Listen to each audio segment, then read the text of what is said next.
Good evening, and welcome to Edward's Sleep Mysteries. I'm Edward, here to guide you gently toward rest.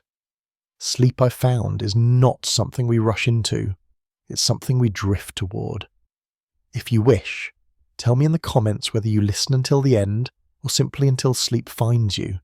You're warmly invited to subscribe if these stories are part of your evenings. Now, settle back and let the mystery soften into dreams. Chapter 1. A town fond of its own decency. There are towns in England, and perhaps you know one or two of them yourself, which possess a particular quality of self-satisfaction that borders upon the complacent, yet never quite tumbles over that precipice into anything so disagreeable as vanity. Elmsbury was such a town. It sat in a gentle valley some hours' journey from London, neither so remote as to be considered rustic, nor so proximate as to be considered fashionable, and it suited the inhabitants perfectly well to occupy this comfortable middle station. The buildings were old enough to suggest permanence without being so ancient as to require inconvenient repairs, and the streets were wide enough to allow two carriages to pass without scraping, though narrow enough to encourage neighbourly greetings between their occupants. It was a town, in short, that knew itself thoroughly and liked what it knew. The square at the centre of Elmsbury formed the very heart of this self-knowledge. Here stood the church, grey-stoned and modest, its tower neither soaring ambitiously toward heaven nor squatting apologetically upon the earth, but rising to precisely that height which suggested a proper relationship with the Almighty without presuming upon his attention. Around the square lived those families whose names appeared most frequently in the parish register, whose opinions carried the greatest weight in matters of local governance, and whose front parlours served as the unofficial chambers wherein the town's character was both determined and preserved. Chief among these worthies was Mrs. Adelaide Morven, a widow of some 70 years whose late husband had been a gentleman of independent means, and who had left her with sufficient income to be generous without being ostentatious. Mrs. Morven was one of those remarkable women who managed to be both formidable and beloved, a combination rarely achieved and even more rarely sustained. Her charity was legendary in Elmsbury, though she would have blushed to hear it described in such terms. At Christmas particularly, no family went without her notice, and many a household found itself the recipient of a basket whose contents suggested both careful planning and genuine affection. She was, in appearance, precisely what one might expect, white-haired, upright in posture despite her years, and possessed of a face that could express both severe disapproval and warm kindness, sometimes in swift succession. Her house on the square was notable for its neatness, its always polished brass, and the faint scent of lavender that seemed to emanate from its very walls. On this particular December afternoon, as the year 1853 drew toward its close, Mrs. Morven sat in her morning room reviewing her Christmas lists with the same attention to detail that a general might bring to planning a campaign. Not far from Mrs. Morven's residence, in a somewhat larger house that suggested prosperity of a more professional sort, lived Mr. Philip Langford, solicitor. Mr. Langford was perhaps 50 years of age, though he carried himself with the dignity of someone older and the energy of someone younger, a feat he managed through careful attention to his health, his appearance, and his reputation. He was tall, well-formed, with hair that was greying at the temples in a manner that suggested wisdom rather than age, and a face that was always ready with an expression of thoughtful concern. If Mrs. Morven was the heart of Elmsbury's charitable impulse, Mr. Langford was its moral compass, though he would never have claimed such a title for himself. People came to him not only for legal advice, which was always sound, but for his judgment on matters that fell into that vast category of situations requiring not law but wisdom. He had a gift for suggesting courses of action that preserved both propriety and peace, and he exercised this gift with an air of gentle authority that made compliance seem not only reasonable but desirable. His influence extended far beyond his professional duties, and there were few matters of importance in Elmsbury upon which his opinion was not sought, and more often than not followed. The High Street, which ran from the square toward the London Road, housed the town's commercial establishments, each presided over by families who had occupied their premises for generations. Here one found Mr. Henry Cole, proprietor of the stationer's shop, a quiet man of middle years whose establishment provided the town with its paper, its ink, its ledgers, and those small necessaries that support civilized life. Mr. Cole was one of those individuals who seemed designed by nature to be overlooked. He was neither tall nor short, neither handsome nor plain, neither talkative nor entirely silent. He moved through the world with a sort of deliberate unobtrusiveness that made him, paradoxically, an excellent observer of human nature. People spoke freely in his shop, forgetting almost immediately that he was present, and over the years he had accumulated a vast store of knowledge about his neighbours' affairs, none of which he ever repeated. His shop was a model of order, every item in its place, and he took a craftsman's pride in matching each customer with precisely the right quality of paper or weight of envelope. There was something soothing about his establishment, about the smell of paper and leather, about the neat rows of pens and the careful stacks of writing paper, and many customers found themselves lingering longer than their purchases strictly required. In Mr. Langford's offices, situated above a draper's shop on the High Street, worked Mr. Julian Webb, a young clerk of perhaps 25 years, who approached his duties with an anxiety that suggested he believed his entire future happiness depended upon never making an error in transcription. Mr. Samt Webb was the son of a country parson of modest means, and his position with Mr. Langford represented his first real opportunity to establish himself in the world. He was earnest, diligent, painfully aware of every nuance of social position, and desperately eager to be thought well of by those whose good opinion mattered. His features were pleasant without being distinguished, and he possessed that look of perpetual alertness that sometimes afflicts young men who are determined not to miss any opportunity for advancement. Mr. Langford had taken him on 2 years previous, and the arrangement had proven satisfactory to both parties. Mr. Webb performed his duties with meticulous care, never questioned his employer's judgment, and showed a laudable respect for the established order of things. If he sometimes seemed a trifle too concerned with appearances, well, that was a fault on the right side for a young man in his position. Finally, though she lived neither in the square nor on the High Street, but in a small, neat cottage on Chapel Lane, there was Miss Eliza Hart, a woman of perhaps 35 years, whose circumstances placed her in that difficult position of being genteel without being independent. Miss Hart served as a companion and copyist, moving among the households of Elmsbury as her services were required. She possessed a good education, a clear hand, and a capacity for patient attention to tedious tasks that made her valuable to those who required such assistance. Her father had been a clergyman who died before securing a better living, and her mother had passed some years later, leaving Eliza with more breeding than fortune. She was not beautiful, though her features were regular and her expression intelligent.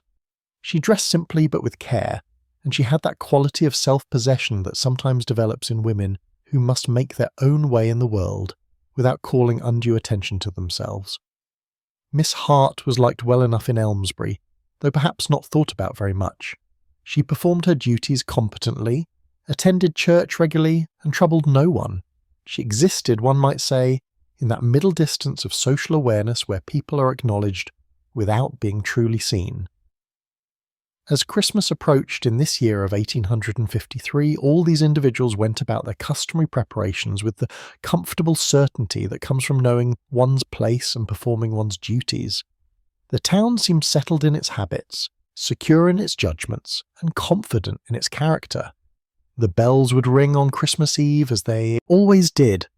Greetings would be exchanged as they always were, and Elmsbury would celebrate the season with that particular mixture of piety and festivity that it had perfected over generations. That a small incident would disturb this comfortable certainty, not through any violent disruption, but through the quiet operation of conscience upon character, was something that none of them, on this December afternoon, could possibly have foreseen. But then, the most significant changes in human affairs often announce themselves not with thunder, but with a whisper. Chapter 2. Christmas Eve, properly observed. Christmas Eve in Elmsbury arrived with that peculiar quality of anticipation that seems to settle upon English towns when the calendar and the weather conspire to produce precisely the right combination of frost, goodwill, and imminent festivity. The morning dawned clear and cold, and by noon the sky had arranged itself into one of those pearl-grey canopies that suggest snow, without quite committing to the inconvenience of actually producing it. The shops along the high street closed early, as was customary, each proprietor lowering his shutters and fastening his door with that air of virtuous accomplishment that comes from having completed one's commercial duties in time to attend to one's spiritual ones. Mr.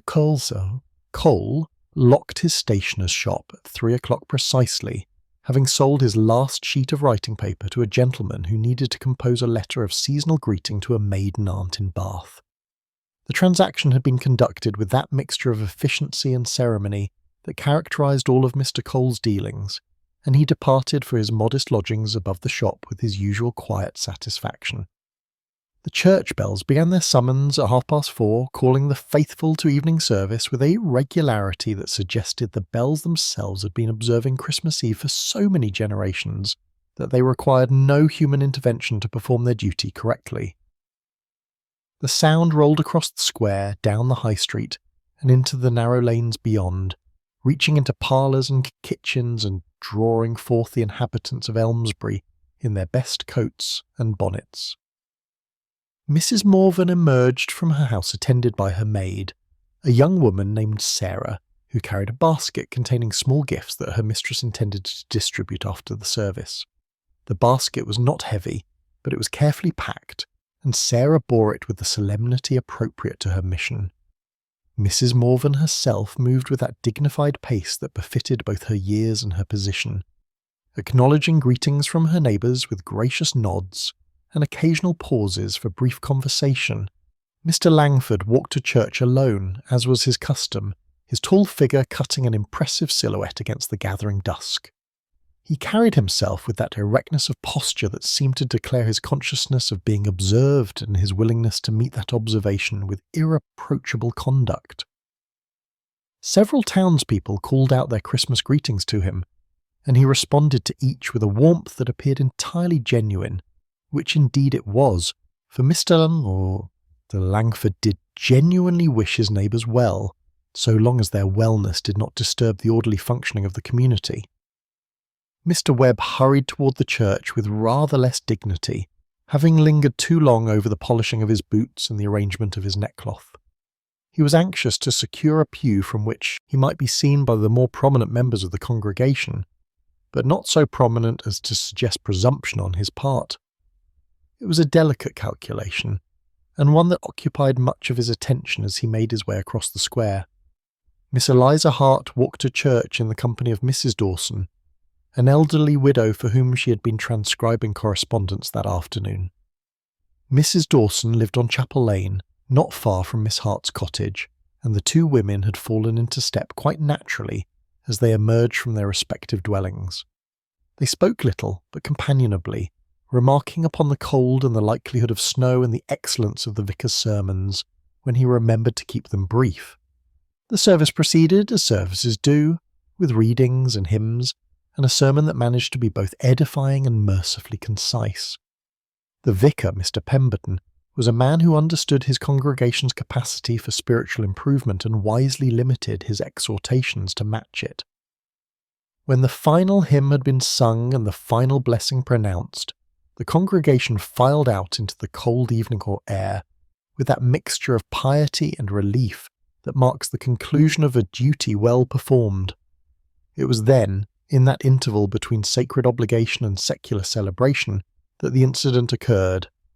Mrs. Morven had arranged, as she did each year, a small gathering at her home following the Christmas Eve service. It was not a grand affair, but rather an intimate assembly of perhaps 20 persons, chosen from among those families with whom she maintained the closest acquaintance. The invitation was understood to be standing, requiring no annual renewal, and those included in this favoured circle looked forward to the occasion as one of the pleasures of the season. Miss Hart had attended this gathering for the past 3 years, having been first invited after performing some copying work for Mrs. Morven that had particularly pleased that lady. The invitation had come as a welcome mark of recognition, elevating Miss Hart's social position from that of a mere hireling to something approaching friend, or at least friendly acquaintance. She had always conducted herself with appropriate modesty at these gatherings, neither presuming upon her welcome nor shrinking from the conversation, and she had every reason to expect that this year would proceed as previous ones had done. As the congregation dispersed into the evening, Miss Hart made her way toward Mrs. Morven's house, along with several other expected guests. She had nearly reached the front steps when she observed Mr. Langford, standing near the entrance, engaged in quiet conversation with Mrs. Morven herself. There was nothing remarkable in this, for Mr. Langford was certainly among those whose presence at such a gathering was both expected and desired. What followed happened with such smoothness that a casual observer might have missed it entirely, or at least failed to grasp its significance. As Miss Hart approached, Mr. Langford turned toward her with a smile that contained precisely the right measure of warmth and regret. He stepped forward with the air of a man forestalling an awkward situation through the application of timely tact. "My dear Miss Hart," he said, his voice carrying that tone of gentle authority that characterized all his pronouncements. "I wonder if I might have a word with you. Mrs. Morven has asked me to convey her sincere apologies, but there has been a small misunderstanding regarding this evening's arrangements."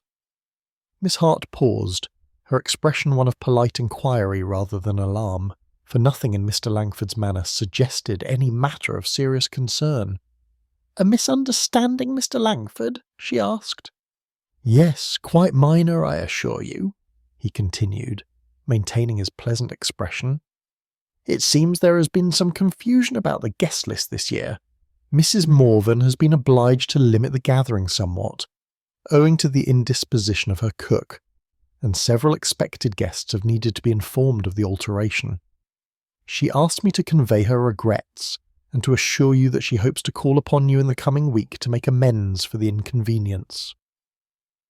Behind Mr. Langford, Mrs. Morven stood in her doorway, and though she nodded in confirmation of his words, her expression suggested something beyond mere disappointment over culinary difficulties.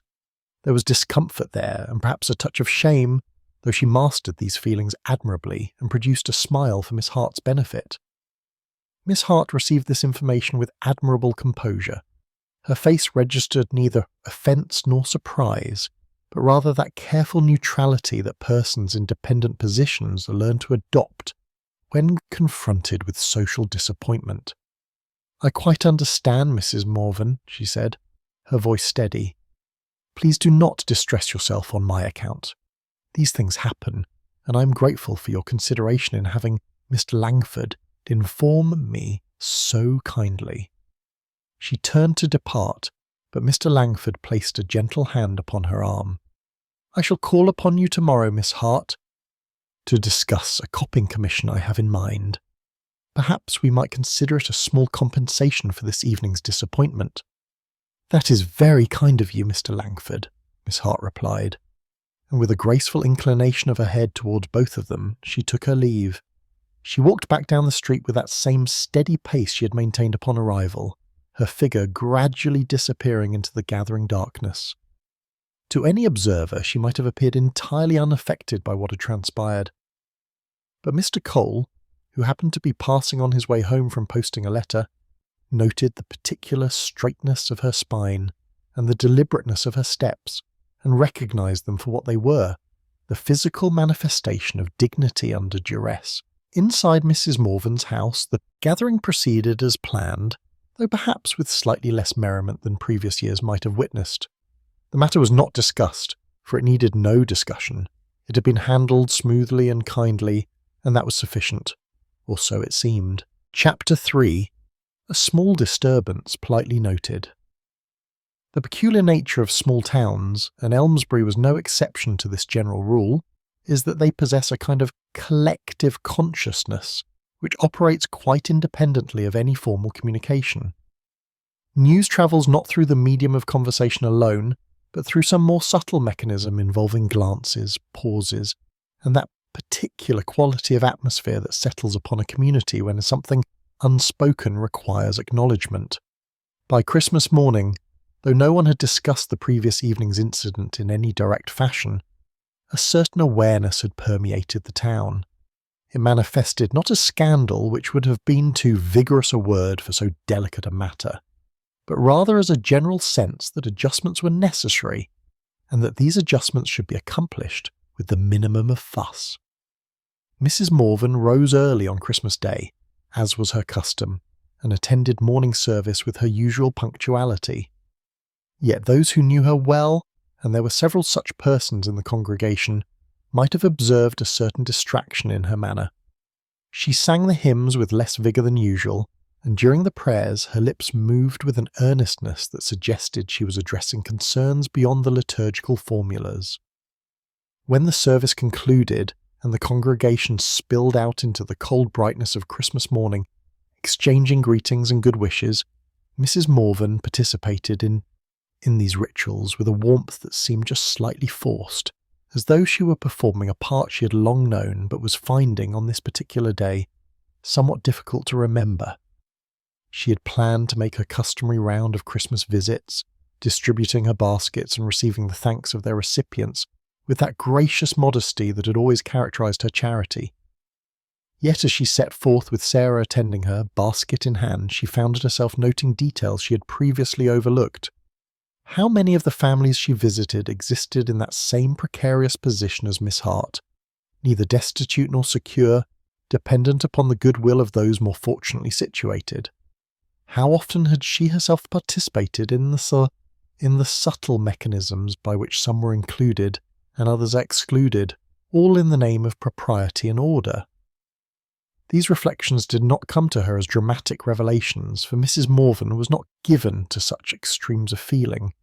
Rather, they seeped into her consciousness like water into sand, slowly and without violence, but with an effect that could not be entirely ignored.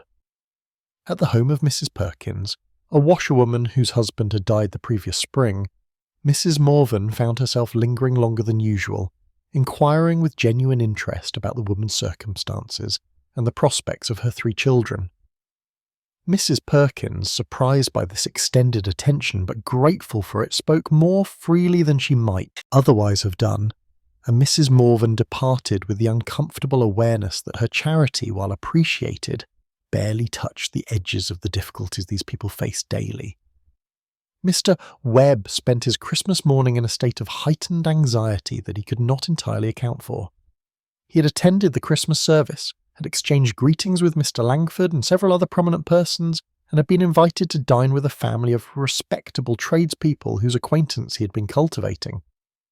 By all reasonable measures, his Christmas was proceeding satisfactorily, yet he found himself troubled by a vague unease that manifested as an excessive concern with his appearance and manner. He had witnessed the previous evening's incident, though he had been too far distant to hear the actual words exchanged. He had seen Miss Hart approach Mrs. Morven's house, had observed Mr. Langford's intervention, and had watched her departure.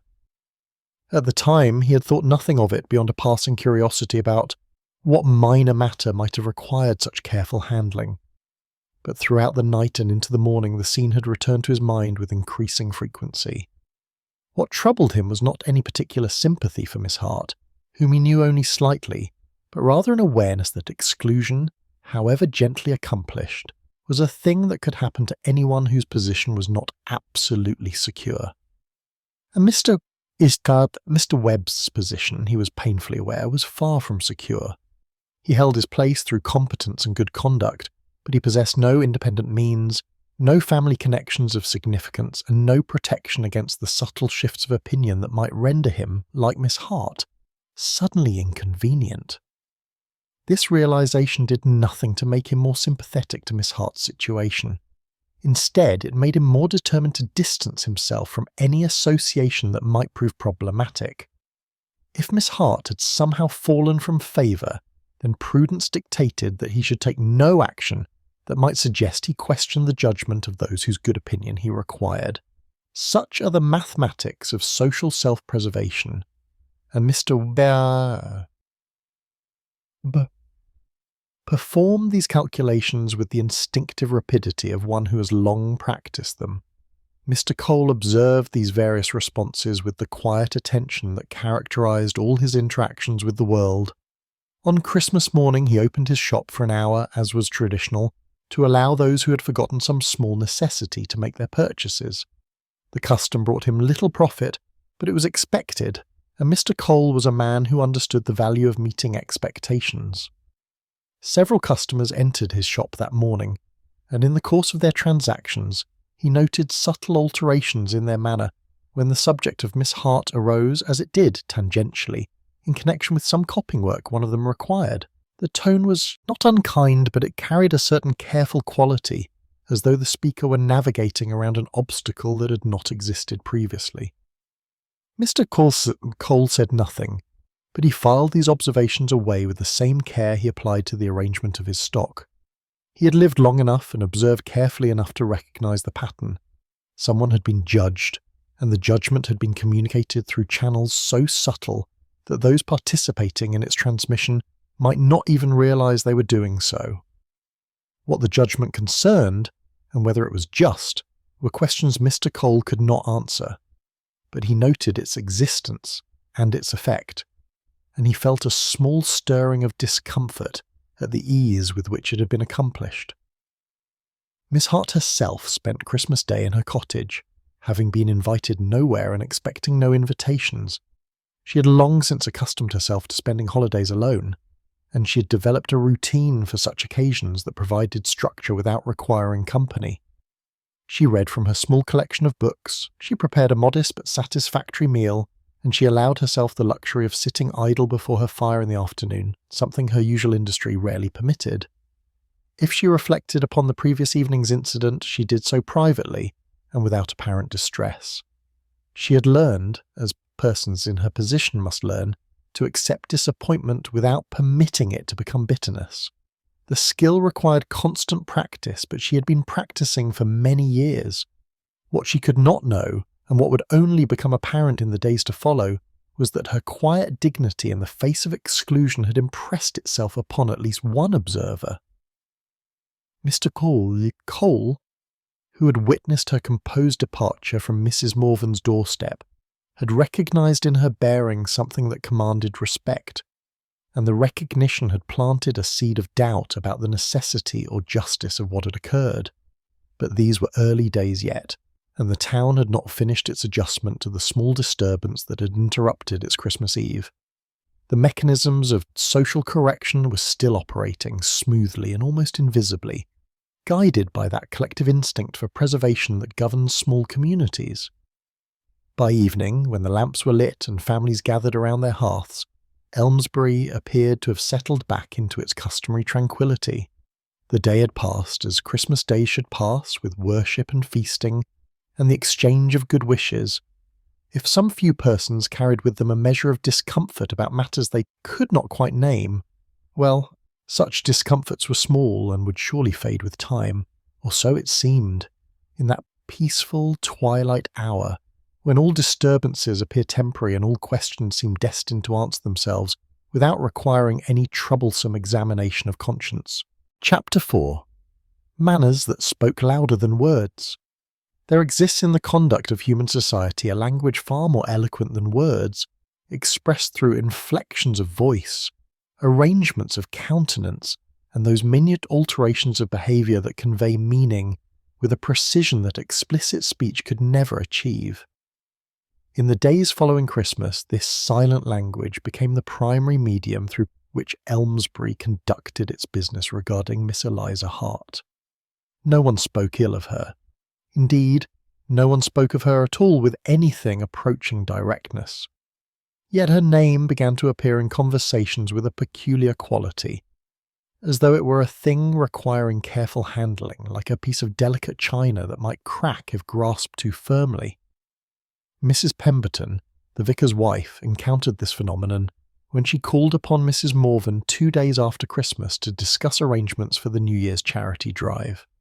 In the course of their conversation, Mrs. Pemberton mentioned that she had been considering engaging Miss Hart to assist with the transcription of donation records a task Miss Hart had performed admirably in previous years. Mrs. Morven received this information with a thoughtful pause that lasted perhaps 3 seconds longer than ordinary courtesy required. When she spoke, her words were chosen with evident care. "Miss Hart is certainly competent in such matters," she said, her tone suggesting that competence was not the quality currently under consideration. "Though I wonder whether Mrs. Fletcher might not be equally suited to the task. She has recently returned from visiting her sister in Somerset, and might welcome the occupation."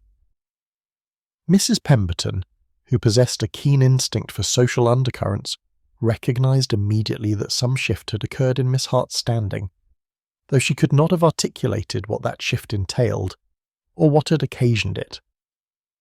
She accepted Mrs. Morven's suggestion with a murmur of agreement, and made a mental note to engage Mrs. Fletcher instead, though Mrs. Fletcher's handwriting was noticeably inferior to Miss Hart's, and her temperament considerably less patient.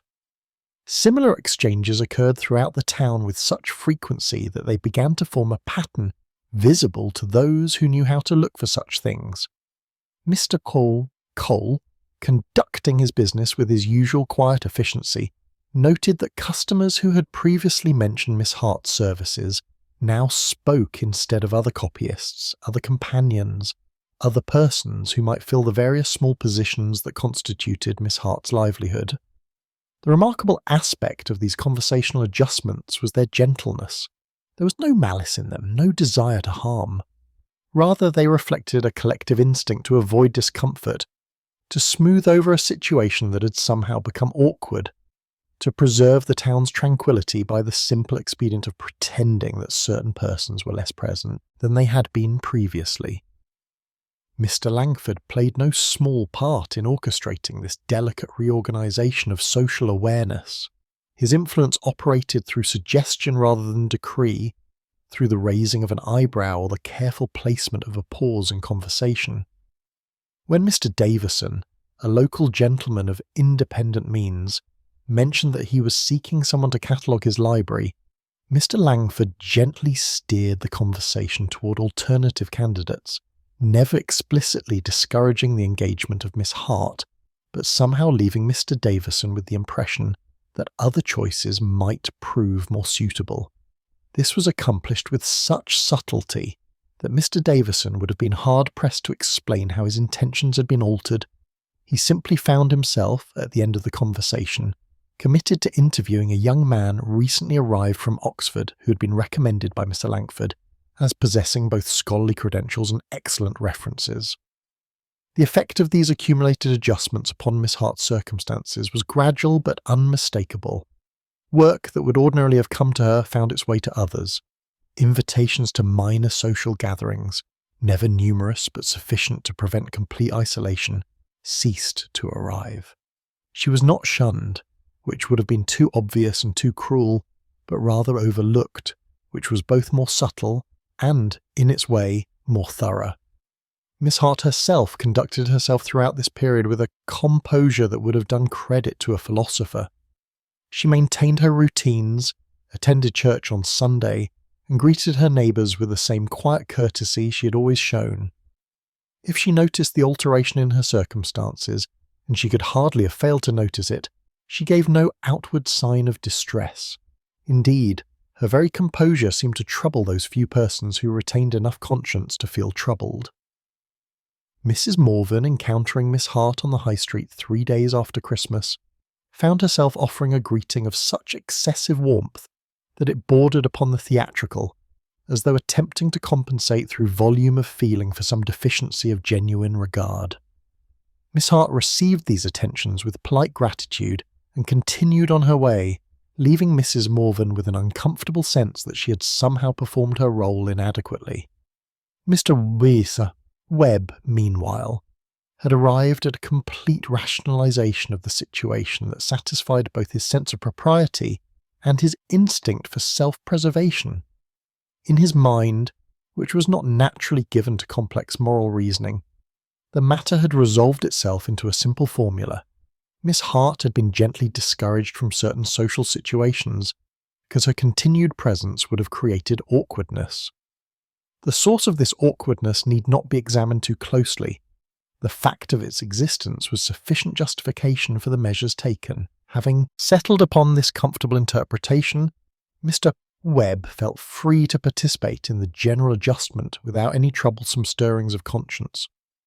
When he encountered Miss Hart in Mr. Cole's shop, where she had come to purchase paper for her own correspondence, he greeted her with a courtesy that was correct without being warm, thereby signalling his awareness of her altered status, while maintaining the appearance of Christian charity.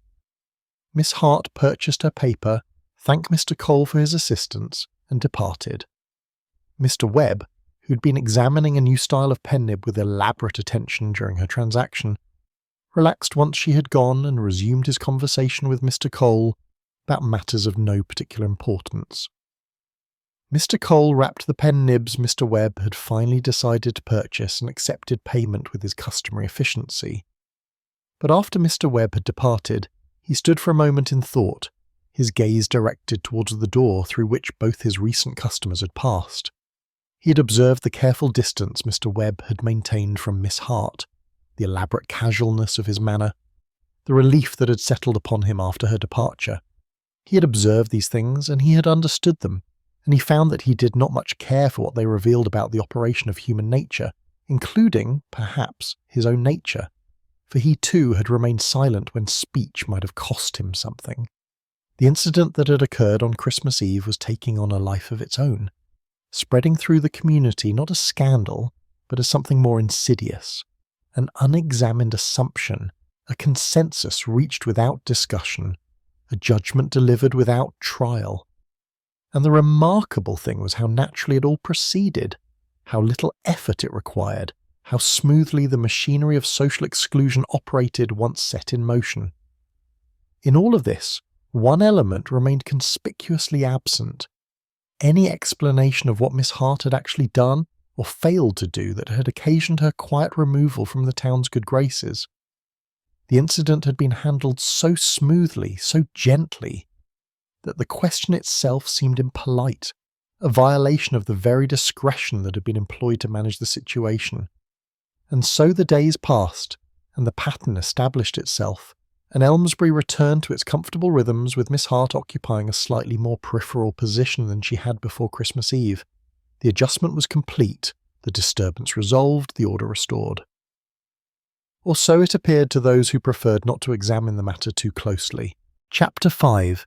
Respectability under watchful eyes. The winter days that followed possessed that peculiar quality of stillness that settles upon English towns in the interval between Christmas and the New Year, when the year's business has largely concluded, and the next year's concerns have not yet begun to press with urgency. It was a season for reflection, for taking stock, for attending to matters of the soul while the body rested from its labours. Yet in Elmsbury during this particular winter, the stillness carried with it an undercurrent of watchfulness. People observed one another with a heightened attention, as though the incident involving Miss Hart had awakened in them an awareness that their own positions might not be as secure as they had previously assumed. Respectability, which had once seemed a settled possession, now appeared as something requiring constant maintenance, like a garden that would revert to wilderness without vigilant cultivation. Mr. Webb felt this pressure with particular acuteness. His anxiety, which had never been far from the surface, now manifested in an exaggerated concern with propriety that bordered upon the comical, though he himself saw nothing amusing in it. He arrived at Mr. Langford's offices each morning precisely 10 minutes early, having calculated that this interval demonstrated diligence without suggesting he had nothing better to do with his time. He dressed with meticulous care, ensuring that every aspect of his appearance conveyed respectability without ostentation. He measured his words with the precision of an apothecary measuring medicines, always conscious that a single misjudgment might damage his standing. His interactions with Mr. Langford took on an almost ceremonial quality. He listened to instructions with an attentiveness that suggested he was receiving divine commandments rather than routine legal directions. He executed his duties with a thoroughness that occasionally verged upon the obsessive, checking and rechecking his work until Mr. Langford, gently suggested that perfection, while admirable, should not come at the expense of efficiency. What drove this excessive caution was not ambition, precisely, but fear. Mr. Webb had witnessed how easily Miss Hart's social position had been undermined, how quietly the machinery of exclusion had operated, and he was determined that no similar fate should befall him. He had no fortune to fall back upon, no family connections to support him should he lose Mr. Langford's favour. His entire future depended upon maintaining his current position and, if possible, advancing from it. The incident had taught him that this security rested not merely upon competence, but upon an ability to align himself with the prevailing sentiment of those who mattered.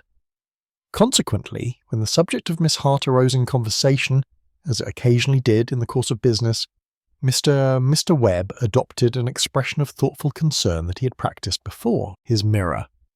He never spoke against her directly, for that would have been ungentlemanly, but he contrived to suggest through sighs and carefully timed silences that he understood perfectly why certain adjustments had been necessary, even if the specific reasons need not be articulated. Mr. Langford, for his part, seemed satisfied with this demonstration of discretion. He treated Mr. Webb with the same measured kindness he had always shown, neither more nor less, and this very consistency reassured the young clerk that he was conducting himself appropriately. Yet there were others in Elmsbury whose response to the incident took a different form. Mrs. Pemberton, the vicar's wife, found herself troubled by a discomfort she could not entirely dismiss. She was a woman of genuine piety, not the performative sort that sought recognition, but the quieter kind that expressed itself in daily practice. The ease with which Miss Hart had been set aside gnawed at her conscience, particularly as she could not identify any actual wrongdoing that might justify such treatment. She mentioned her concerns to her husband during their evening meal one day, choosing her words carefully, for she did not wish to appear critical of those whose social position exceeded her own. "I have been thinking about Miss Hart," she said, attending to her soup with perhaps more concentration than the task required. "It seems to me that she has been rather isolated of late." Mr. Pemberton, who was a good man but not an observant one, looked up from his own meal with mild surprise. "Has she? I had not noticed, though I suppose she is naturally inclined towards solitude, being unmarried and without family in the immediate vicinity." "Perhaps," Mrs. Pemberton replied, though her tone suggested doubt. "Yet I recall that she attended several gatherings before Christmas, and now she seems to receive no invitations at all. I wonder if some offence has been given, though I cannot imagine what it might be."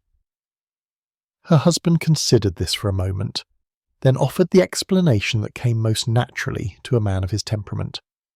"These things sort themselves out, my dear. If there has been any misunderstanding, I'm certain it will be resolved in due course. Mrs. Morven is the soul of kindness, and Mr. Langford has an excellent judgment in such matters. If they have deemed some adjustment necessary, I am confident it has been done for good reasons." Mrs. Pemberton said nothing more on the subject, but she remained unconvinced. Her husband's faith in the judgment of others was touching, but not, she felt, a substitute for her own moral reasoning. Yet what action could she take? To question the decisions of her social superiors might appear presumptuous. To champion Miss Hart's cause without understanding the full situation might do more harm than good. She was caught between her conscience and her caution, and the tension between the two left her restless. Mrs. Morven experienced a similar disquiet, though it manifested differently. Her charitable work continued with its usual regularity, but she found herself pausing more frequently in her rounds, struck by observations she had previously overlooked. She noticed how often the recipients of her charity thanked her, with an effusiveness that suggested not merely gratitude but anxiety, as though they feared that any insufficiency of appreciation might result in the withdrawal of her favour. She had always thought of her charity as kindness freely given, but now she began to wonder whether those who received it might experience it differently, as a blessing that could be rescinded if they failed to maintain proper conduct. The thought disturbed her more than she cared to admit. One afternoon, while visiting a family whose circumstances were particularly straitened, she found herself asking the mother, Mrs. Blackwell, about her children's schooling. The woman's response revealed that she had been reluctant to send her eldest daughter to the dame school because she feared the expense, small though it was, might be noticed and judged as an improper use of funds given by charitable persons. "But my dear woman," Mrs. Morven said, genuinely distressed, "the education of your children is precisely the sort of thing that charitable assistance should enable. I would never wish you to feel constrained in such matters." Mrs. Blackwell received these assurances with evident relief, but also with a wariness that suggested she had learned through experience that the benevolence of the wealthy could be conditional upon behaviour that met their standards of deserving poverty. The conversation left Mrs. Morven with much to contemplate. She had always believed herself to be exercising charity without judgment, but now she began to question whether such a thing was truly possible when the giver and receiver stood in such unequal positions. The power to give implied the power to withhold, and that power, however gently wielded, created a relationship of dependence that could never be entirely comfortable for those on the receiving end. These reflections brought her back, inevitably, to Miss Hart. Had she not exercised precisely this sort of power when she withdrew her invitation on Christmas Eve? Had she not, through that single act, communicated to Miss Hart that her social acceptance was conditional, provisional, subject to withdrawal without explanation or appeal? The thought settled upon Mrs. Morven's conscience like a weight, and though she attempted to dismiss it through various rationalities, it remained stubbornly present, a small but persistent voice questioning whether kindness exercised through the medium of power could truly be called kindness at all. Throughout the town, other hearts struggled with similar questions, though most found it easier to accept the prevailing narrative than to examine it too closely. Spectability required conformity, and conformity required the suppression of inconvenient doubts. It was simpler to trust in the judgment of those who had always been trusted, to assume that social arrangements reflected some natural order of merit, to believe that exclusion, when it occurred, must be justified by reasons too delicate to articulate. Yet simplicity, as Elmsbury was beginning to discover, came at a cost that some were finding increasingly difficult to pay. Chapter 6. The Cost of Being Well Regarded. Reputation, that curious currency of social existence, possesses a peculiar quality that distinguishes it from material wealth. Unlike gold, which retains its value regardless of opinion, reputation exists solely in the minds of others and must be constantly renewed through performance. Those who possess it feel perpetually obliged to demonstrate that they deserve it, while those who lack it find themselves unable to acquire it through any amount of virtuous conduct, for conduct itself is interpreted through the lens of existing reputation. Mrs. Morven had lived her entire adult life as a woman of unimpeachable reputation, and she had always regarded this status as both an achievement and a responsibility. Her late husband had been respectable, her conduct had been irreproachable, her charity had been generous, and her judgment had been sound. These qualities had combined to create for her a position in Elmsbury society that was both comfortable and secure, or so she had believed. Yet as the old year drew toward its close, she found herself recalling instances from years past that cast her comfortable certainty in a different light. There had been a young woman, some 15 years previous, who had worked as a governess in a prominent household. The woman had been competent and well-liked, until some whisper of impropriety had attached itself to her name. Mrs. Morven could no longer recall the specific nature of the supposed offence, if indeed she had ever known it. What she did remember was how quickly the woman had found herself without employment, how quietly she had departed Elmsbury, and how readily the town had accepted her removal as both necessary and just. At the time, Mrs. Morven had not questioned the matter. The judgment of those whose opinion she respected had been sufficient to convince her that the departure was warranted. She had even participated in a conversation where it was agreed that the whole affair had been handled with admirable discretion, sparing all parties the unpleasantness of public scandal. Now, however, viewing that incident through the lens of recent events, she wondered whether the young governess had been guilty of anything beyond making someone uncomfortable. Had there been actual wrongdoing, or merely the perception of it? Had justice been served, or had harmony been preserved at the cost of one who lacked the power to resist? These questions troubled her more than she wished to admit, for they suggested that her own good reputation had been maintained partly through her willingness to participate in a system that protected the comfortable at the expense of the vulnerable. It was not a flattering realization.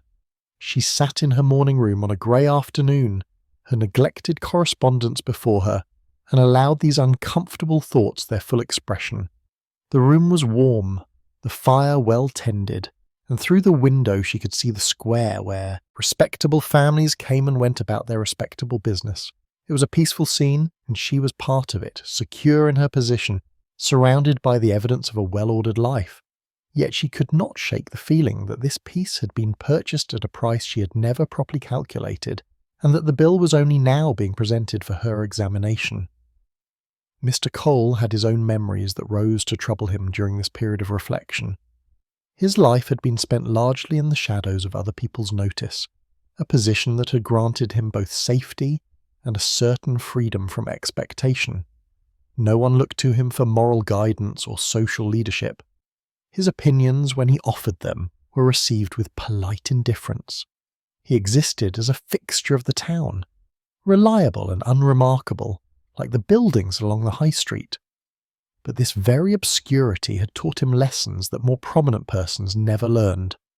He had observed, over decades of quiet attention, how easily those without power could be dismissed, how quickly inconvenient truths could be forgotten, how thoroughly the comfortable could avoid examining the foundations of their comfort. He had seen it in small ways throughout his life. The customer who had failed to pay his account and whose failure was overlooked because his family was respected. The tradesman who had been driven from business by whispers about his character, whispers that originated in a dispute over a minor matter, but grew in the telling until they became accepted fact. The servant girl who had been dismissed without a character reference for reasons that were never quite specified, but universally accepted as sufficient. In each case, Mr. Cole had said nothing. What could he say? Who would have listened? His intervention would have achieved nothing except to mark him as someone who did not understand how things were properly done. And so he had remained silent, keeping his observations to himself, maintaining his position through the simple expedient of never challenging those who held power over him. The incident with Miss Hart had awakened in him a recognition of his own complicity in this pattern. He had witnessed her exclusion, had understood its mechanism, and had done precisely nothing to oppose it. He had served Mr. Webb in his shop with the same courtesy he always showed, though he knew Mr. Webb's caution was born of cowardice rather than principle. He had sold paper to Mrs. Morven for her correspondence, though he suspected that correspondence was being directed away from Miss Hart toward others less qualified but more socially secure. He had done these things because they were easy, because they cost him nothing, because to do otherwise would have required a courage he was not certain he possessed. And in this he recognized he was no different from the others who had participated in Miss Hart's quiet removal from the town's good graces. He too had chosen comfort over justice, silence over speech, safety over solidarity. The recognition brought him no satisfaction, but it did bring a kind of clarity. He began to understand that his long years of observation had given him knowledge without wisdom, awareness without action. He had congratulated himself on his discernment, on his ability to see through the pretenses and hypocrisies of those around him, but he had never translated that seeing into doing. What use was observation if it led nowhere but to a private sense of superiority over those who acted badly? Was passive awareness of injustice any better than active participation in it, if the result was the same? These were uncomfortable questions for a man who had built his entire life on the principle of quiet non-interference, yet they pressed upon him with increasing weight as the days passed. Miss Hart herself remained the still centre of all this turmoil, moving through her reduced circumstances with a dignity that some found admirable and others found vaguely accusatory. She had begun to take longer walks in the countryside beyond Elmsbury, where she might go for hours without encountering anyone who knew her story or cared about her status.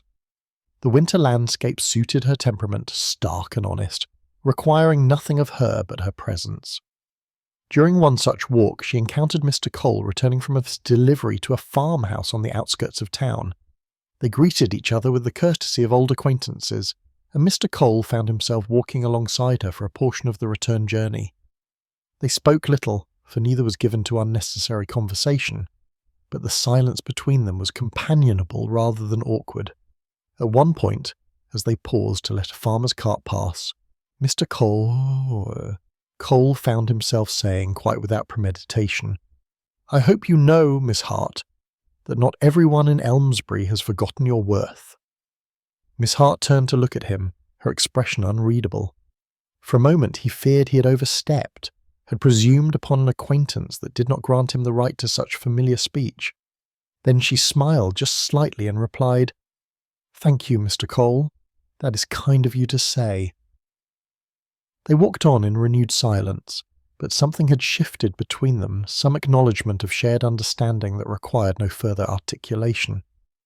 When they reached the edge of town and their paths diverged, they parted with simple farewells, but Mr. Cole carried with him for the rest of the day a sense that he had, however modestly, begun to translate observation into action. It was a small beginning, but beginnings, however small, possess a quality that endings do not: the capacity to grow into something larger than themselves. Chapter 7. Old Judgments Quietly Revisited. Memory possesses a curious flexibility that allows it to reshape itself according to present need. Events that once appeared straightforward reveal unexpected complexity when viewed through the clarifying lens of subsequent experience. It was this process of recollection and reinterpretation that occupied several inhabitants of Elmsbury as the year drew toward its final days, each person finding in their own history echoes of the incident that had so quietly disrupted the town's Christmas peace. Miss Hart herself engaged in this retrospective examination with a mixture of sadness and recognition. Sitting in her cottage during the long winter evenings, she found her thoughts returning to moments from previous years that she had accepted without protest at the time, but which now revealed themselves as part of a larger pattern. She recalled a gathering some 3 years past at the home of a local magistrate where she had been engaged to assist with the cataloguing of his late father's book collection. The work had been completed satisfactorily, and the magistrate had expressed his pleasure with her efforts. Yet when his wife had held a small supper party the following week, an event to which several persons who worked regularly in the household had been invited, Miss Hart had not been included. At the time she had attributed this omission to simple oversight, or perhaps to the natural distinction between those who performed skilled labour and those who might be considered suitable company for social occasions. She had not taken offence, for she had long since learned that her position placed her in an ambiguous category, neither entirely servant nor entirely equal. Now, however, she recognised the pattern. She had been welcome when her presence served a purpose, tolerated when it was convenient, and gently excluded when it might complicate the social arrangements of those who employed her. The exclusion had never been harsh or cruel, but it had been consistent, and she had adapted to it so thoroughly that she had ceased to notice it consciously. What troubled her was not the fact of these exclusions, for she had made her peace with the limitations of her position long ago. Rather, it was the recognition that she had participated in her own marginalisation by accepting without question the judgments others made about where she belonged and where she did not. She had been so concerned with maintaining what little security she possessed that she had never considered whether that security might be purchased at too high a cost to her own dignity. These reflections did not embitter her, for bitterness was not in her nature, but they did sadden her. She had believed herself to be content with her circumstances, and in many ways she had been. Yet she now understood that her contentment had depended partly upon not examining too closely the terms upon which it was offered. Mr. Webb underwent a similar process of reconsideration, though his path to insight was considerably more tortuous.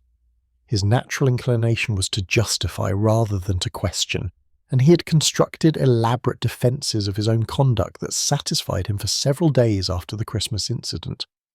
Yet doubt has a way of insinuating itself into even the most carefully fortified minds, particularly when one is young enough to retain some capacity for conscience. Mr. Webb's doubts came to him at odd moments, interrupting his work and disturbing his sleep. He would find himself in the middle of copying a legal document and suddenly recall Miss Hart's composed expression as she had received Mr. Langford's explanation on Christmas Eve.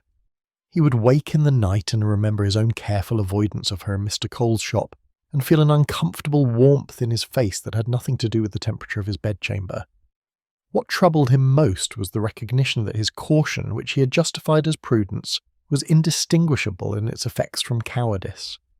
He had told himself that he was merely being sensible, protecting his position, following the lead of those whose judgment was more mature than his own.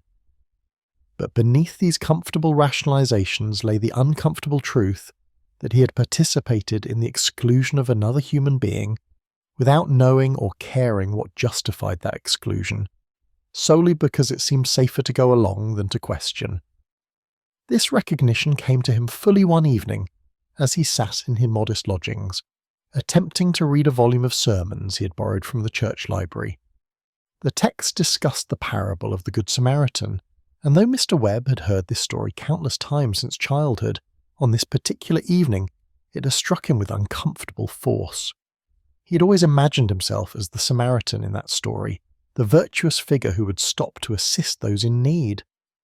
Yet now he recognized that in the matter of Miss Hart, he had been neither the Samaritan nor even the injured traveller, but rather one of those who passed by on the other side, too concerned with their own affairs to trouble themselves with another's difficulty.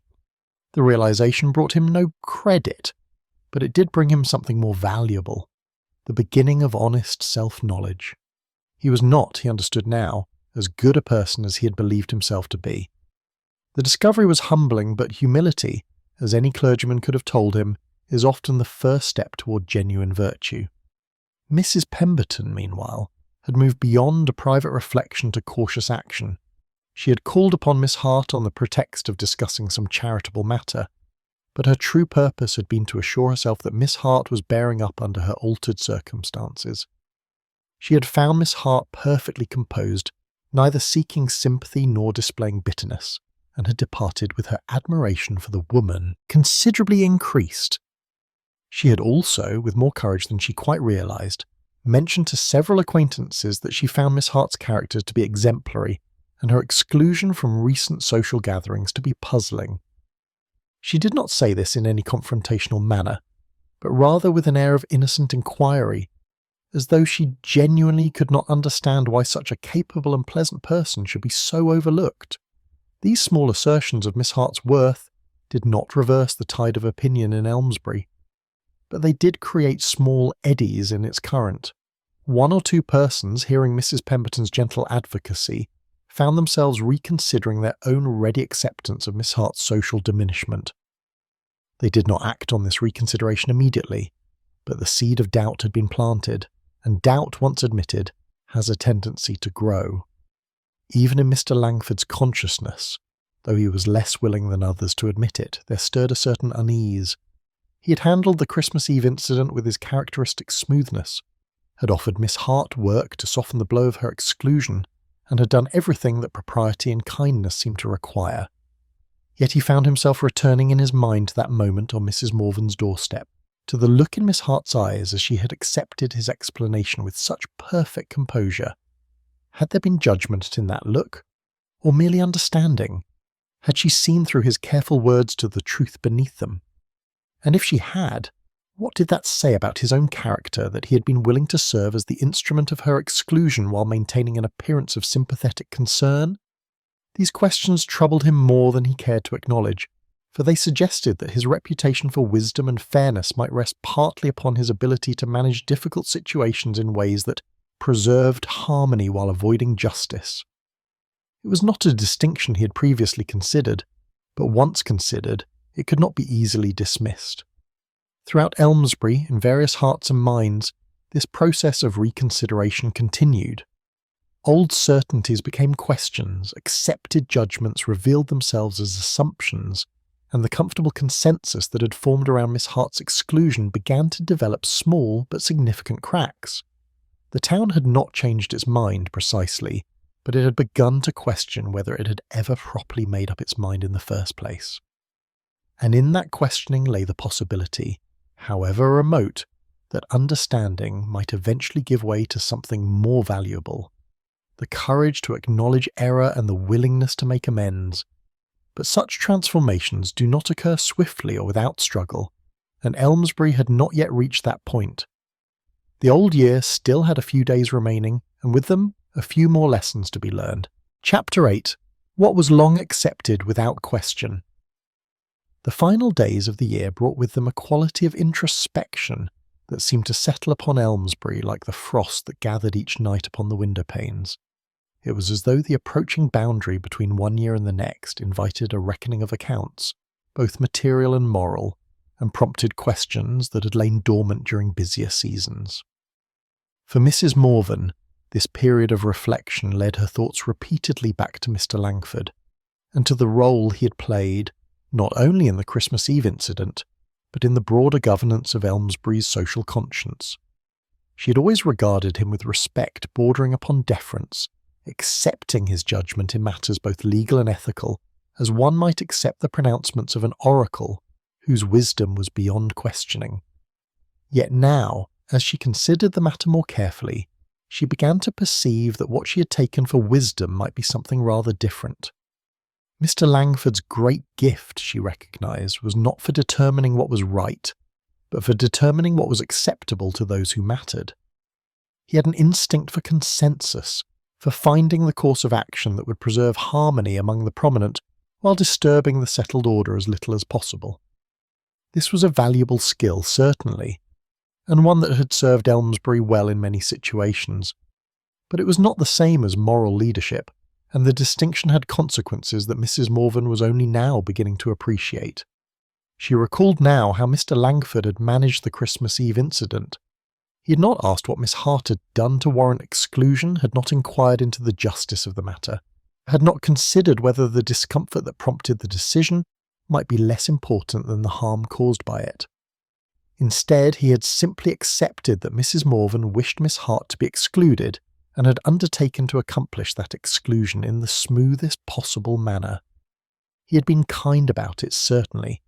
He had offered Miss Hart work as compensation, had spoken to her with warmth and respect, had done everything possible to soften the blow, but he had never questioned whether the blow itself was justified.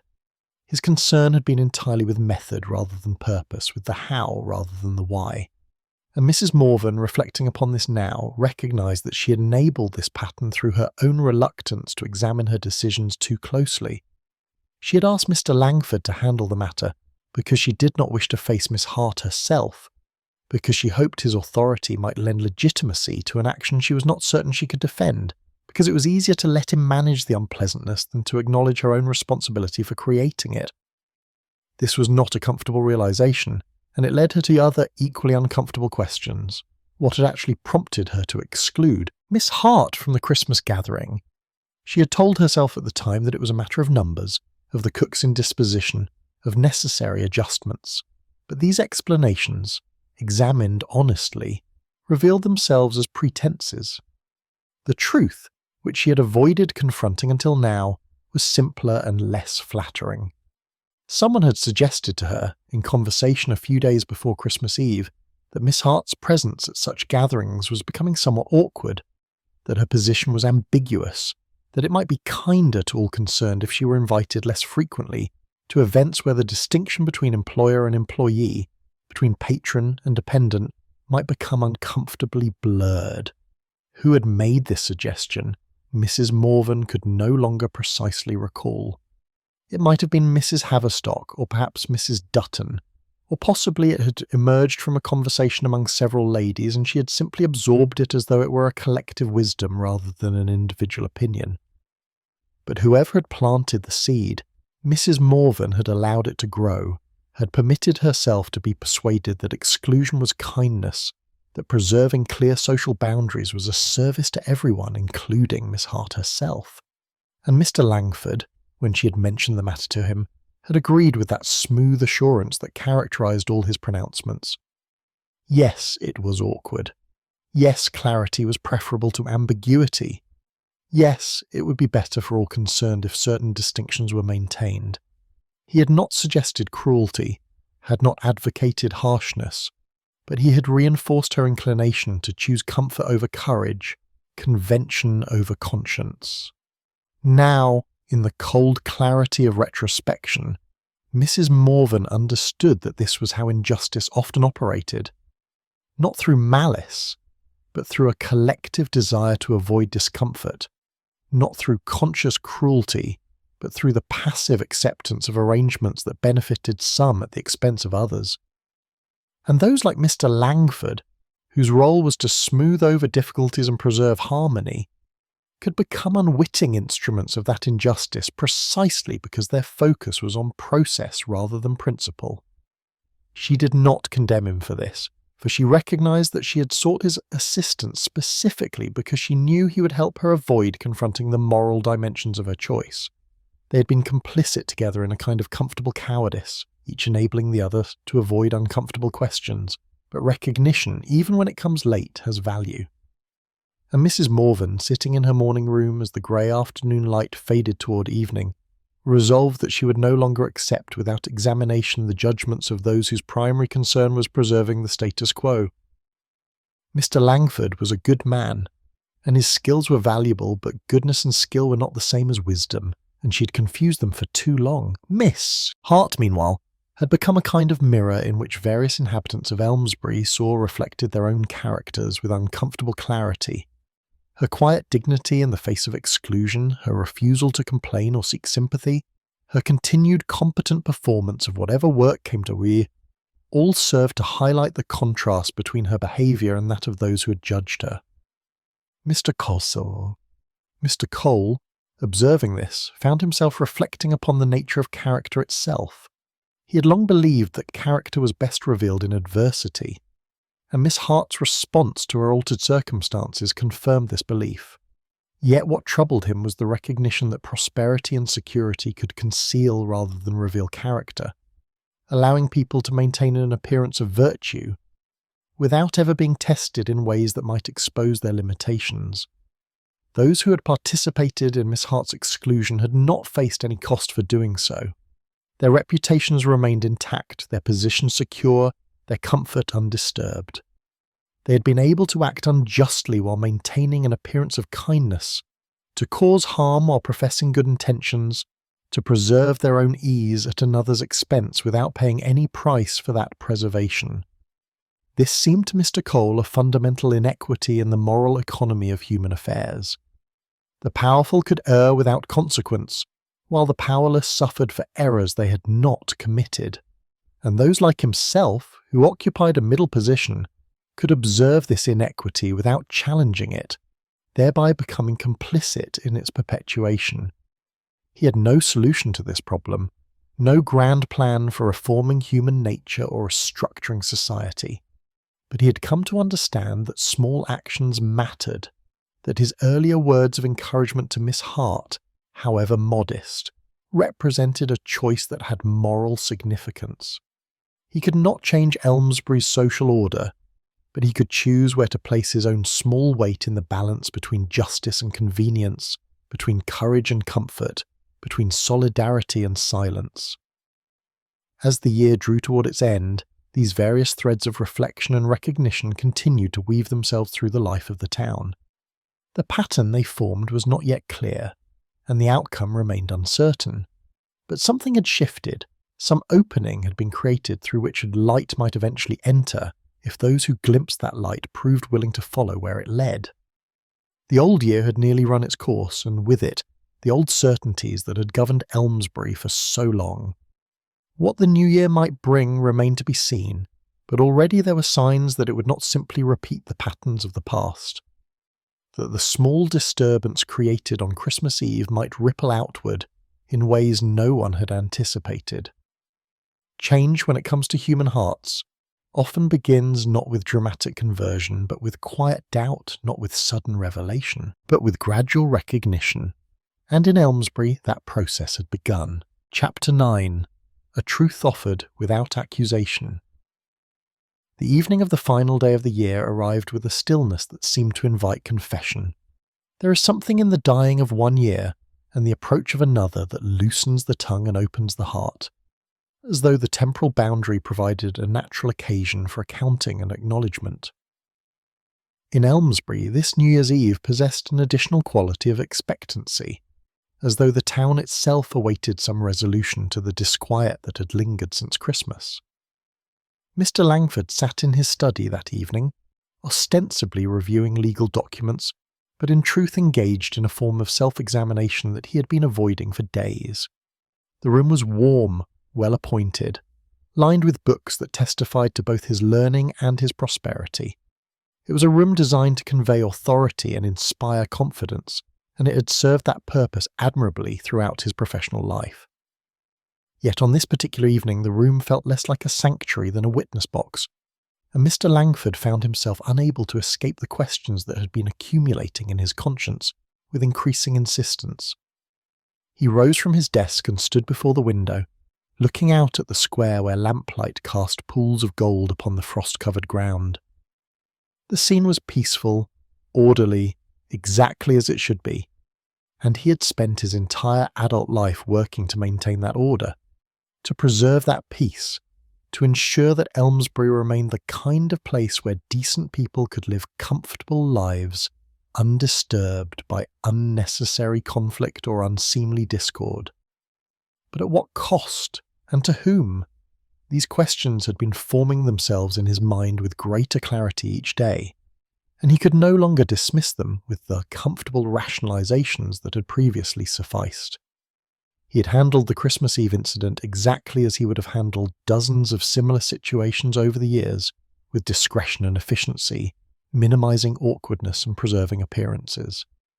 He had been praised for such management countless times, had built his reputation partly upon his ability to resolve delicate matters without fuss or scandal.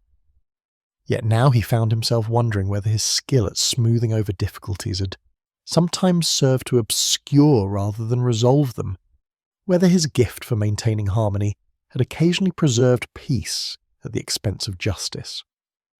The thought troubled him deeply, for it suggested that his life's work, which he had always believed to be a form of service to his community, might have been compromised by an unconscious preference for convenience over conscience.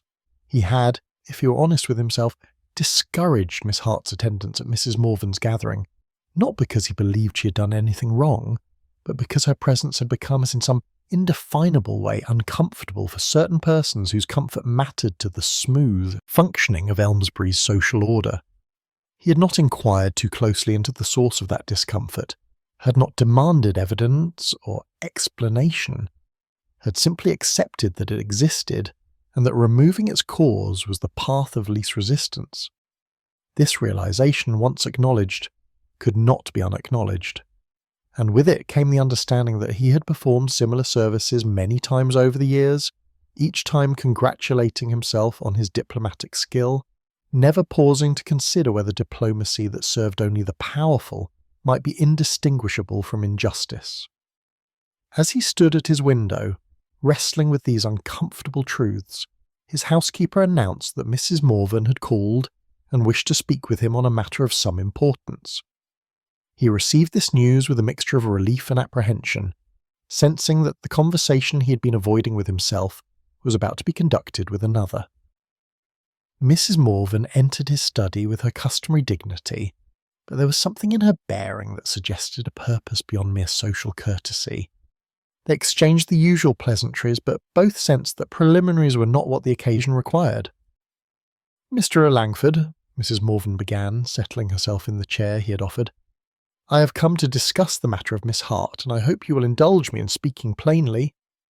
He inclined his head, indicating his willingness to hear her, though his heart had begun to beat with an uncomfortable rapidity.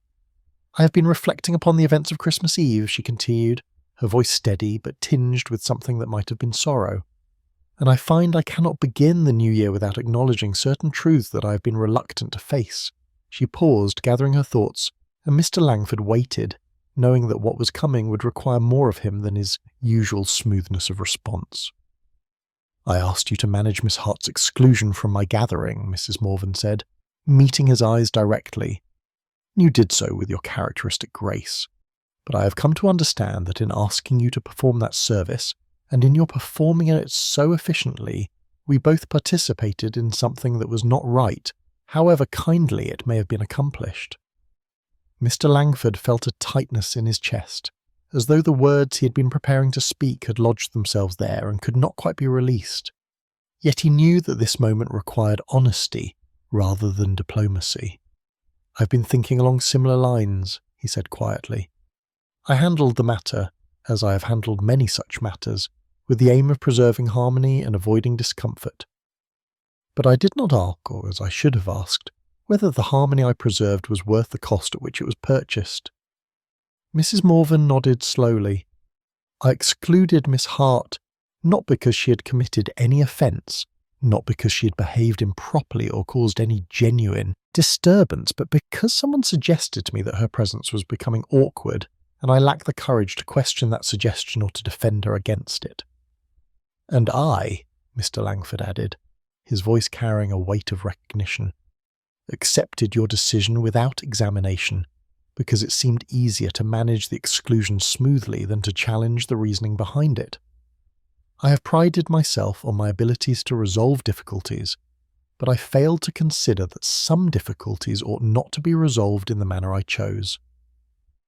They sat in silence for a moment, two people of good character confronting the limitations of that goodness, recognizing that intention alone did not absolve them of responsibility for consequence. "What troubles me most," Mrs. Morven said finally, "is that I allowed myself to believe I was being kind. I offered you the task of informing Miss Hart because I convinced myself that your intervention would soften the blow, that having you speak to her was better than my doing so directly. But I see now that I was simply avoiding the discomfort of facing her myself, of owning my decision and its injustice. And I accepted that task," Mr. Langford replied, "because I believed I was helping to manage a delicate situation. I even offered Miss Hart work. Told myself I was compensating her for the disappointment. But compensation is not the same as justice, and I used my position to make an unjust action appear reasonable, even generous." Mrs. Morven looked at him with an expression that mixed sadness with something approaching respect. "I am grateful for your honesty, Mr. Langford. It cannot have been easy to acknowledge." "No less difficult than your own acknowledgement," he responded. "But I find that once certain truths present themselves, they cannot be ignored without damage to one's conscience." They spoke for some time longer, not seeking to justify themselves, but rather to understand fully the nature of what they had done and why they had done it. It was not a comfortable conversation, but it was a necessary one, and both felt lighter for having engaged in it, as though a burden long carried had finally been set down. When Mrs. Morven rose to leave, Mr. Langford walked with her to the door. "We cannot undo what was done," he said, "but perhaps we can make amends going forward." "Yes," Mrs. Morven agreed. "That is precisely what I intend, Sting." And with that understanding between them, they parted, each returning to their separate homes to spend the final hours of the old year in contemplation of how the new year might be lived differently. Chapter 10. Christmas morning gently altered. The new year arrived not with fanfare, but with the quiet dignity of dawn breaking over a landscape transformed by overnight snow. Elmsbury woke to find itself dressed in white, the familiar buildings and streets rendered new by their coating of purity, as though nature itself had conspired to offer the town a visible symbol of the fresh beginning that many of its inhabitants had been seeking. The church bells rang at their appointed hour, calling the faithful to the New Year's morning service, and the townspeople emerged from their homes with that mixture of hopefulness and resolution that characterizes the start of another year's journey. Yet there was something different in the air that morning, something that could not be attributed entirely to the change of calendar, or the beauty of the snow-covered square. Miss Hart walked to church along her customary route, her footsteps leaving clear prints in the fresh snow. She had spent the evening quietly, as was her habit. and had greeted the new year with neither particular optimism nor despair, but rather with that calm acceptance that had become her characteristic response to circumstances beyond her control. She expected nothing from this day that differed from any other, and certainly nothing that resembled restoration or vindication. Yet as she approached the church, she found Mrs. Malvern waiting near the entrance, clearly positioned to intercept her arrival. Miss Hart's first instinct was to assume some new difficulty, some further adjustment that required management, but Mrs. Malvern's expression suggested something quite different.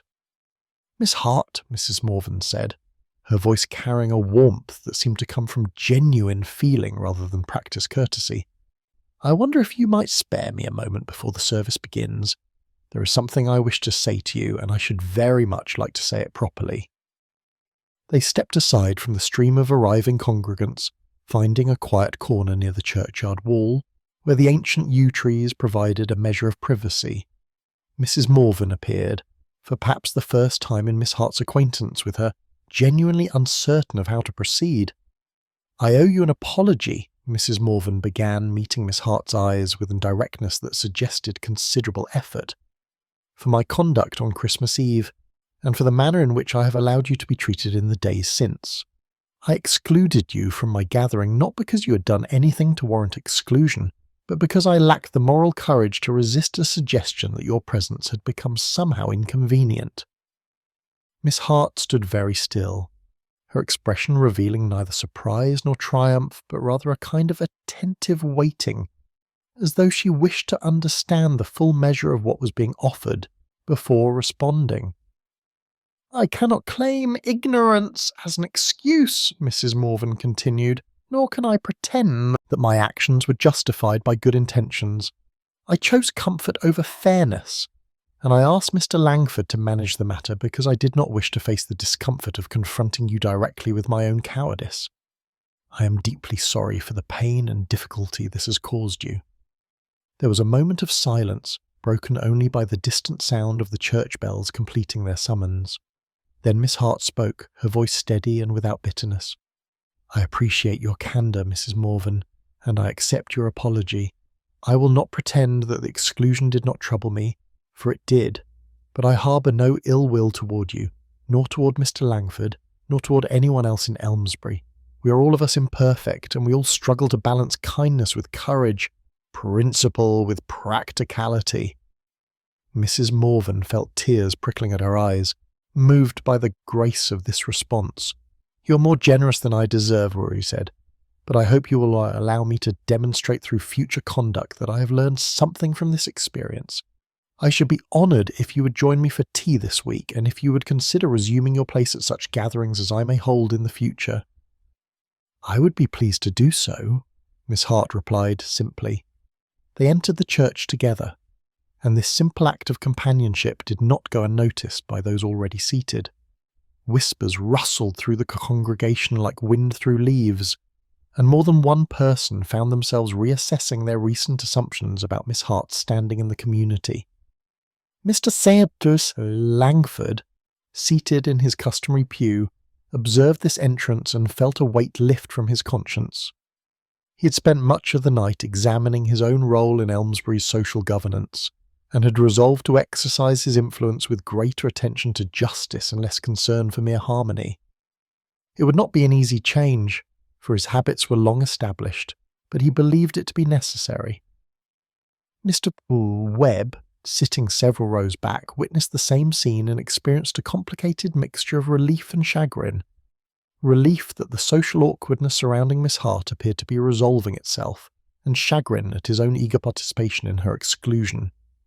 He resolved, with the fervour of youth confronting its own moral failings, to be less quick in future to align himself with prevailing opinion without examining its justice. Mr.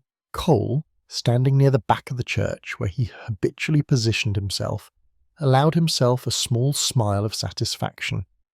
He had played no heroic role in this resolution, but his simple words of encouragement to Miss Hart had cost him nothing and had perhaps meant something to her.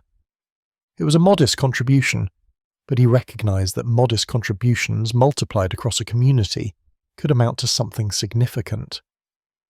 The service proceeded with its customary rituals, but several members of the congregation found their attention wandering from the vicar's sermon to more personal considerations of conscience and conduct. The text for the day concerned mercy and forgiveness, themes that seemed particularly apt given the moral reckonings that had occupied Elmsbury for the past week. When the service concluded and the congregation emerged once more into the snowy brightness of the new year, there was a subtle but unmistakable shift in the social atmosphere. Miss Hart received greetings from persons who had carefully avoided her in recent days. Mrs. Pemberton clasped her hand with evident pleasure and invited her to assist with the charity records, an invitation that Miss Hart accepted with quiet dignity. Even young Mr. Webb approached her, stammering out something about copying work he might require and hoping she would consider taking on the commission. Miss Hart, displaying a remarkable absence of spite, assured him that she would be happy to discuss the matter at his convenience. As the townspeople dispersed to their various homes, Elmsbury presented much the same appearance it had on any other New Year's morning. The snow would melt in due course, the routines would resume, the familiar patterns of daily life would reassert themselves. The town had not been transformed by the events of the past week, for transformation was too dramatic a word for what had occurred.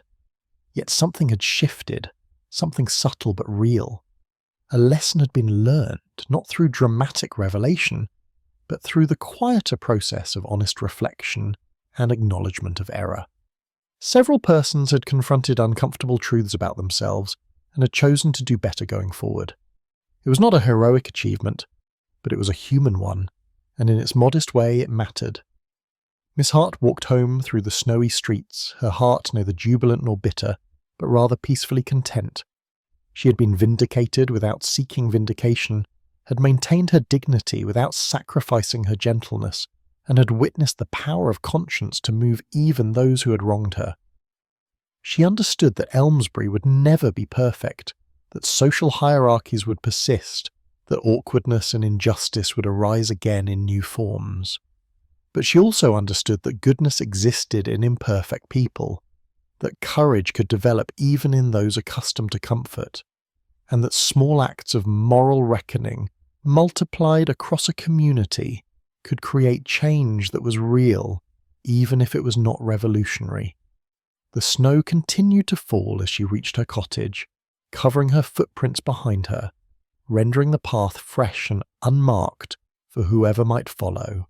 And in that image there was something hopeful, something that suggested the possibility of new beginnings, second chances, and the gentle alteration of even the most settled patterns.